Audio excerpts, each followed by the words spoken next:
Season 3, Episode 1. I'm not gonna lie, it has been a minute. I've been kind of doubting myself, and then also just wanting to further seek knowledge, for those who know, and really just like build on my learning. I'm also back in school, chasing my dream to be a journalist, even though technically I already am one, but I just want to deepen my skills. And if my job allows me to pay for it, why not? Alright, so today we're focusing on the W. While I love to cover sports, I love the WNBA. Season is upon us, starts May 8th, and then we have the groundbreaking CBA that was passed or agreed upon on March 20th. It focused on almost $7 million in salary cap, a 5 times salary, basically times 5 in terms of salary cap increase, with a $7 million threshold. So players can get up to $1.5 million on single deals. We've seen a lot of $1.4 million deals. It comes with landmark player investment, retired benefits, veteran recognition payments, and then revenue sharing, which is huge, which allows players to basically make profit off of their name, image, and likeness. Basically jersey sales, memorabilia, bobbleheads, toys, cups, anything that has the player's name on it that the W sells. So shout out to the WNBPA. I'm twisted there, but shout out to them for getting it done along with the presidents within the league and things of that nature. So today we're going to kind of talk about, quick overview, we're going to talk about the upcoming season. We're going to talk about major injuries. There have already been a lot of injuries concerning WNBA players like Napheesa Collier, for example, and her ankle surgery that was recently conducted. We're going to talk about player movement. We're also going to kind of dab into the NFL a little bit with some wide receiver movement or possible movement, or lack of movement thereof, rather. So first segment, the Paige Bueckers effect in Dallas. 2025 Rookie of the Year. To no avail, nobody's surprised. She was definitely balling. Stayed healthy majority of the season. Really good rookie season for Paige Bueckers. So the WNBA draft, which took place about a week or so ago, the Wings, Dallas Wings, they continue to grow. They drafted Ezi Fudd, who's from the DMV, the V in the DMV. Shout out to her. She went number 1 overall. So already the questions kind of came from whether the two or not were dating. While that is important, we do care about healthy relationships and things of that nature. We're ready to talk about hoops. So we're going to talk about, does the star power translate to business success? A lot of teams, no matter what the league, you're starting to see teams dive into looking to see who players played with in college, and seeing that will kind of either spark, help them get better, create some type of culture or some sense of comfortability for players. And are the Wings now a legit contender? A couple key signings that the team had.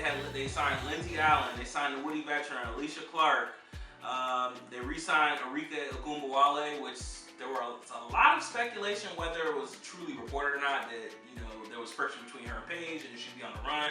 But the fact of the matter is, time and time last season, you saw how the two needed each other. So it'll definitely be interesting to see how Paige Bueckers, Ezi Fudd, and Arike Ogunbowale work together, because that could be a triple-headed backcourt. You never know, one getting stretched to the 3. Seeing how that plays, especially since the WNBA is positionless basketball, they've been around. They have already mastered that, or certain teams have already mastered positionless basketball in W in terms of a professional perspective. The team also added Jessica Shepard from the Minnesota Lynx. That was a huge deal for the Wings. They got Alana Smith. And then they also, you see some key departures. They let go of Diamond Miller, who they drafted a few years back. Haley Jones, who was signed due to injury. And then Ty Harris, who sat the season out with a knee injury or leg injury. She now moves on, I believe, to the Indiana Fever. So it's interesting to see how the Wings are going to depart, or how they're going to shape up. Kurt Miller is doing his big one in front office management. They're under new coaching. So it's going to be interesting to see what it looks like in Dallas. Dallas has always been coined with one of the terms being one of the worst organized or ran organizations. However, this offseason is kind of making them look like first-year contenders, and it's going to be interesting to see how Jose Fernandez, as the first-year head coach, or as the first year head coach, what is he going to do under the helm? So interesting to see. I don't necessarily, me personally, as much as I just want to focus on reporting, I know the Dallas Wings will be competitive, but in terms of contender for a title, I'm not ready to go there just yet. I think there's definitely need to be some development, some gelling as a team, but we've seen crazier things, but they definitely are going to be competitive, and I definitely would expect them to get to the postseason. Moving on to the Minnesota Lynx. While we're not necessarily focusing on the Lynx, we're more so focusing on injury concerns. Napheesa Collier, as reported, is subject to be out until around June, and that's not even indefinite with her ankle surgery. That is going to be a huge impact considering the team lost Bridget Carlton, Natisha Heidemann. She has moved on to the Seattle Storm. As you can see in her TikTok, as she was talking about looking at the mountains from the beautiful view. And then Alana Smith moved in terms of free agency. And then, as mentioned before, Jessica Shepard is now in Dallas, the Big D. So it's going to be interesting. Injury is definitely a concern, and then especially since Napheesa signed a max contract for, I believe, up to $1.4 million. So that's going to be an interesting to watch, considering it's only a 1-year deal and she'll be out until June. Normally the season runs all the way until, starts in May and it runs all the way until July, late August. So it's going to be interesting to see what that looks like, and the fact that with the new CBA, don't get me wrong, Napheesa Collier definitely deserves the money, but that is interesting that she only signed for 1 year. And I think you're going to start to see a lot of those trends where franchise-type players are going to sign 1-year, 2-year deals to continue to have the leverage and to continue to have the power. So we just hope Napheesa Collier, we wish her to a speedy recovery. The Seattle Storm, Ezi Magbegor, she, excuse me for the mispronunciation, but Ezi's going to be out due to a foot injury. And the Seattle Storm have been pretty much depleted. You have Gabby Williams, who left in free agency. Nneka Ogwumike left in free agency. Skylar Diggins, dropped to Smith, she left in free agency. Seattle, it's pretty rough. Noel Quinn, she also was let go at the end of the season, last season. So it's going to be interesting to see what the Seattle Storm do. Oh yeah, and then Brittany Sykes left in free agency, who they acquired in a trade last year. It's a little rough for Seattle, but we're going to watch Grey's Anatomy in the meantime. No, I'm kidding. I do love Grey's Anatomy, but it's going to be a little rough for the Seattle Storm. Yeah, that's going to be awkward, but the good news is there may not be as much attention on them winning or needing to progress as quickly, because the city as a whole is still excited from the Super Bowl win for the Seahawks. So maybe that'll tie into it.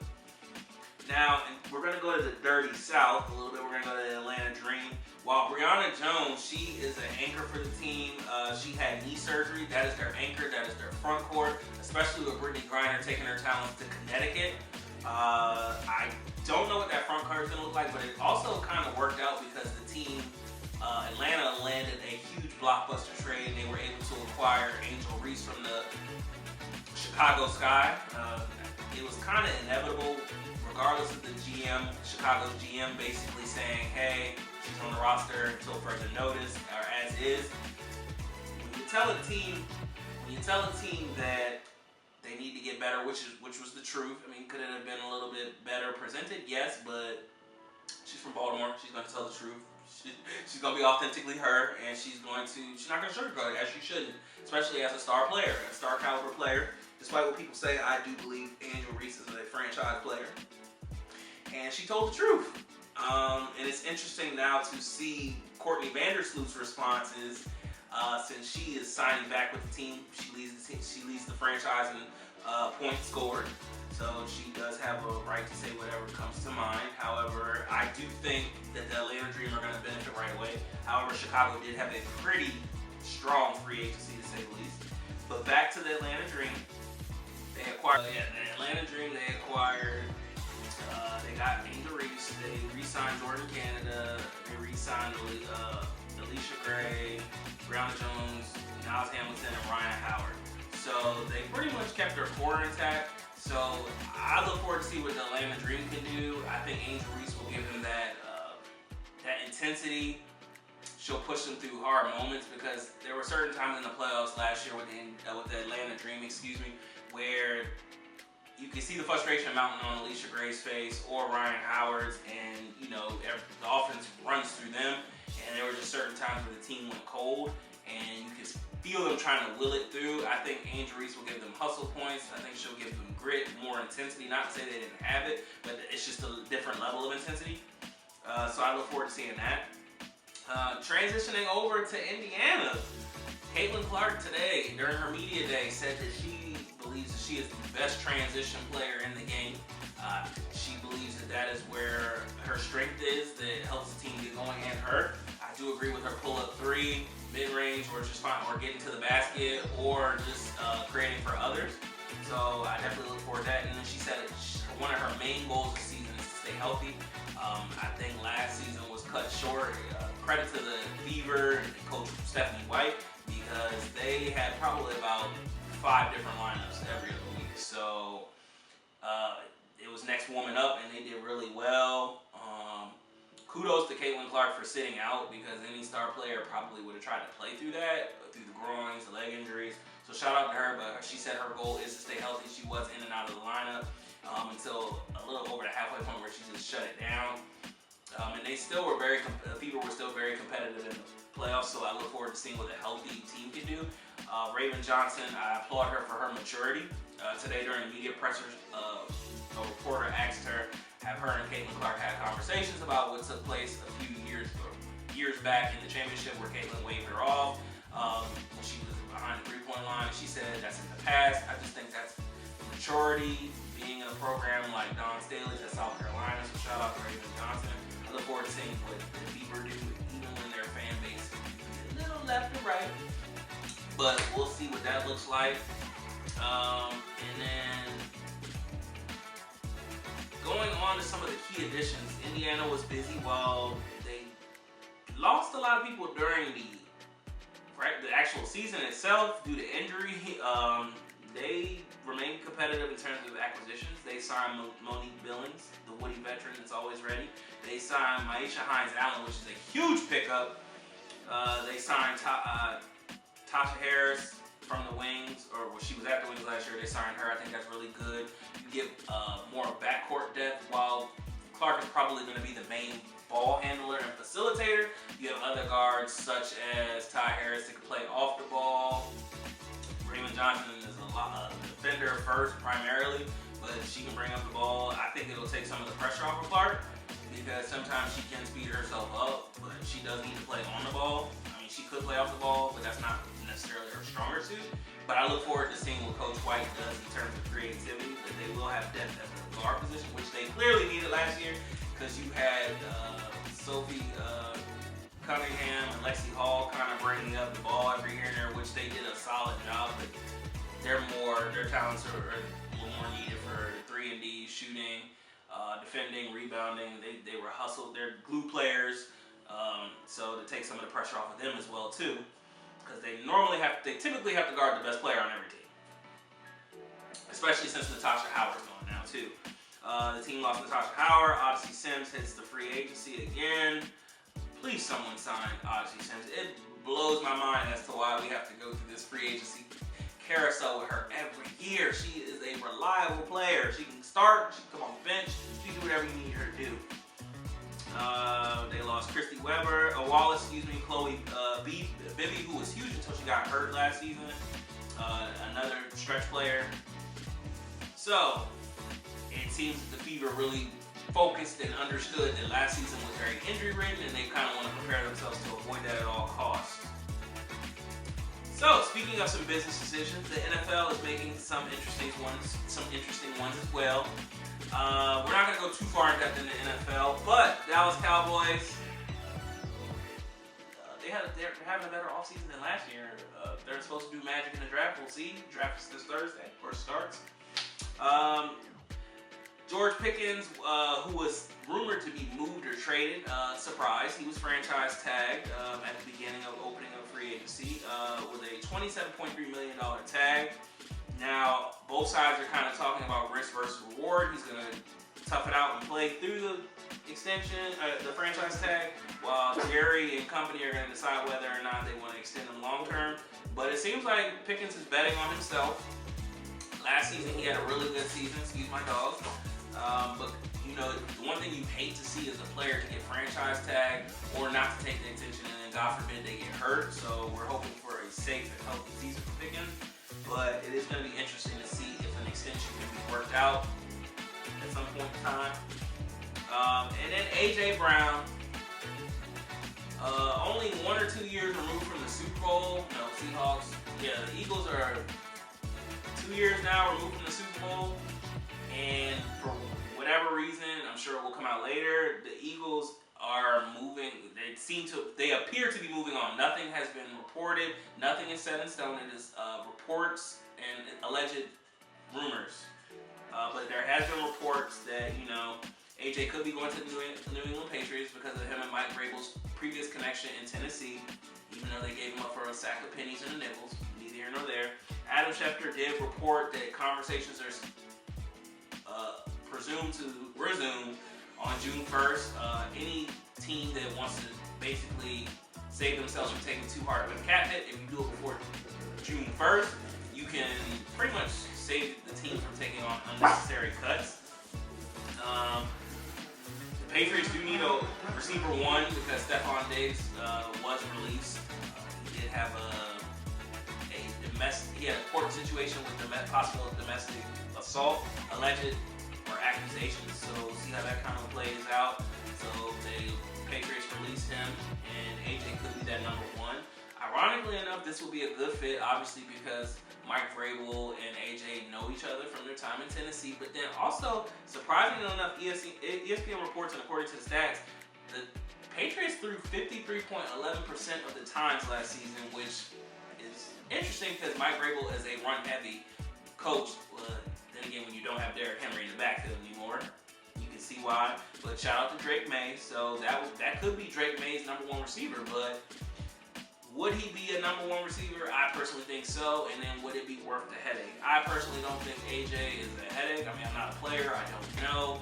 But receivers have always been dubbed the term divas.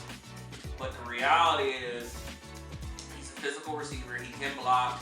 However, he just wants the ball passed to him a few times here and there, and he'll definitely get that in New England. You think so, though? You think he'll get the ball in New England? Shout out to you. But, yeah. So we'll see if what the trade cost could be. Howie Roseman is a wheeler and dealer, so I'm sure the Eagles, if they were to trade him, again, which has not been reported, these are only reports that he could be traded, or the trade talks will continue. But Howie always does it. So we'll see. So just a quick recap: the WNBA massive CBA agreement, historic CBA agreement with a $7 million cap. But there is a lot of unpredictability. Players signing 1 year, star players signing 1 year contracts. And then also health is becoming a big issue. So we want to see what that looks like as benefits go up and salary goes up. You know, with player health being very important, what does that look like? NFL is always business first. What does the power dynamics look like in the NFL and the WNBA? And then also, Napheesa Collier has not been signed. A lot of people are speculating this due to her unwavering support of Palestine.